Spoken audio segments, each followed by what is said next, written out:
आणि धीरे धीरे धीरे धीरे 2007ला 2000 काम सोडून मी जो कंपनीमध्ये मी चोरी करत होतो तो कंपनीमध्ये मला नोकरी भेटला.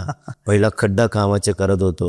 करत करत करत करत 158 रुपये पगार होते माझी दिवसाचे पगार. मी चालत जाणार चालत येणार. त्याच्यामध्ये धीरे धीरे धीरे धीरे धीरे माझ्या पगारात वाढत गेली वाढत गेली वाढत गेली. माझ्या जीवात वाढत गेली. मग 2009ला माझ्या आई मृत्यू झाला आईची.